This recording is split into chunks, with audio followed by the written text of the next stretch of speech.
Hello and welcome to Tête à Tête with Tiwa. I'm Tineke and this is Wally.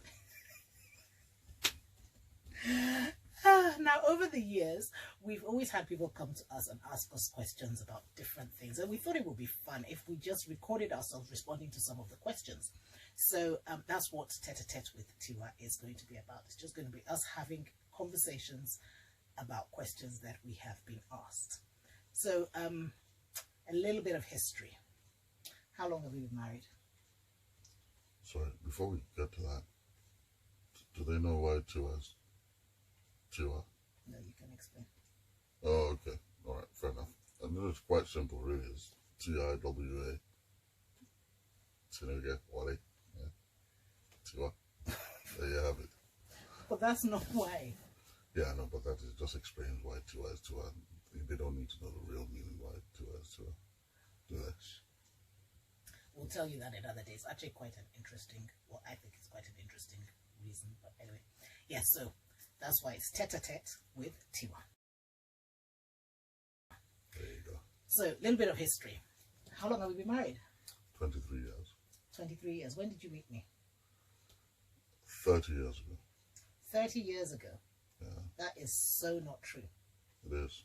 30 years ago is when you first got together with me. You didn't meet me. Oh, I beg your pardon. Sorry. Jeez. Sorry. Yeah, that was a... This is going great. Yeah.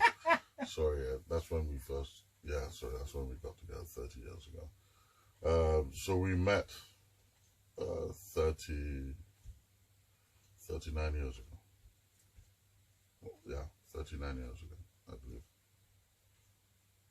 Yeah, it's going to be 39 years ago. 38 years ago. No, it's 39. Is it 38? How old was I? I was 38 years ago. It was 38 years ago. So we met 38 years ago and we became friends. There you go, 38 years ago. We met 38 years ago and we became friends. And obviously it was love at first sight for him. So he started chasing like pretty much immediately, but I wasn't having none of it. So... Please feel free, go on.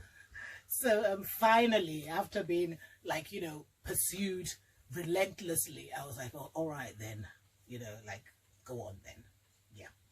And so we've been together 30 years, married 23 years. No, sorry, I just need to say this.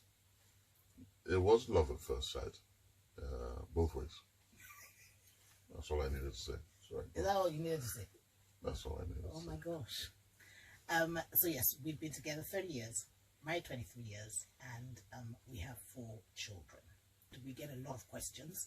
Funnily enough, a lot of questions are about our marriage. We didn't really want this to be about like marriage in particular, but I think a lot of questions will be about marriage. So it will obviously be about marriage, but it will be about other things too. And yeah, so that's what we're going to do. We're going to come every week and just answer one of the questions that we've been asked. So today we're going to start off with one question. How do you keep the spark alive after so many years?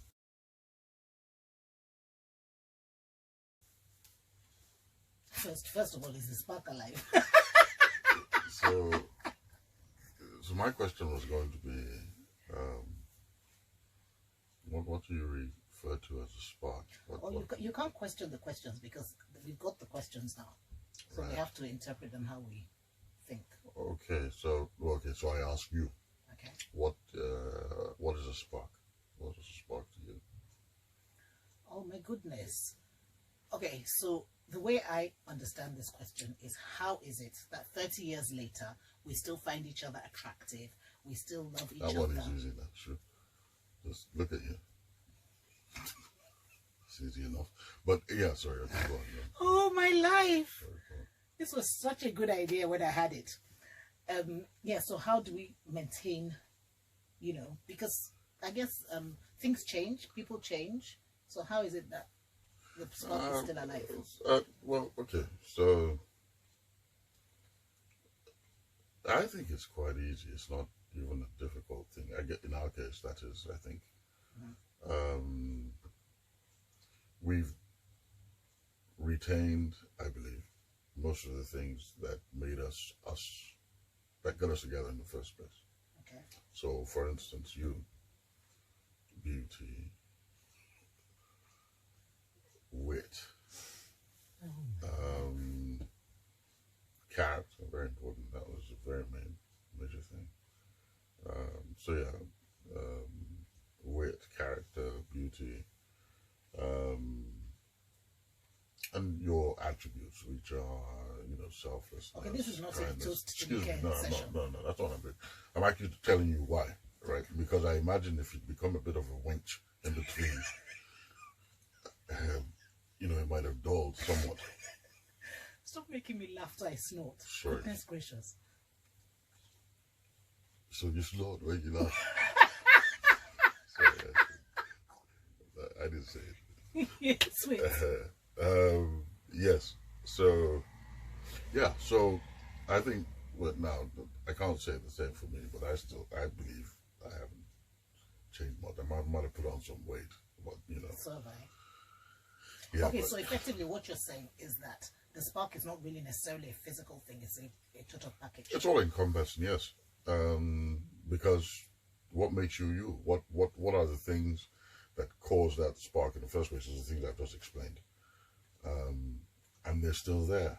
So unless I've become blind over time, well, I mean, obviously I'm not wearing glasses, but you know, that's not what I meant.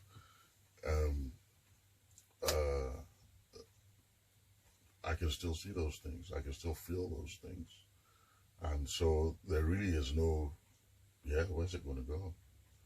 Well, you know what I think? I mean, I agree with you, but I also think that there's an element of, well, maybe it's the same sort of thing you're saying, but I think we have fun together. We laugh a lot together. Right. And I think we're friends. And I think a lot of that is like the foundation for the spark, if you like. So, okay, and that's correct. So I'm assuming that whoever's asked this question is friends with their partner, spouse. Well, some of the people that ask questions are not even married, so it's just, you know, we can't. Okay. So we just there do you it. go. It's just a. All right. Okay. Okay. So there you go. How do we keep the spark alive? Okay. Question. Coming from that, do you think that there's anything that we do intentionally to keep the spark alive? Because everything you just said just implies that the spark is alive because nothing has changed, and we. But do you think there's anything that we do intentionally to keep the spark alive? I think we intentionally don't antagonize each other. We intentionally don't fight with each other. I think these probably help. Because I know that we don't, you know, even when we are, I don't know, I'm allowed to say pissed off. Yes, you are. Okay. Right. Even when you we get were pissed off with me, how is that possible? That's letting out steam, by the way. So, I mean, it's very, very rarely, but I'm sure you do a lot. Even I get pissed off with myself, okay. So I think it's the fact that we intentionally do not let that sit. We don't let it settle before we sort it out, or just, you know, look, really, it's not that important to spoil what we have, to get in the way of our fun, of our joy, of our peace. Okay, you're beginning to preach now. I'm not preaching. I'm just saying those are the things. I'm just giving different words, because it might, you know, different words will mean different things to different people. You know what I mean? Yeah. So. Okay, so that's it. That's it for today. Hopefully we've answered your question about how we keep the spark alive. See you next time. Ciao, people.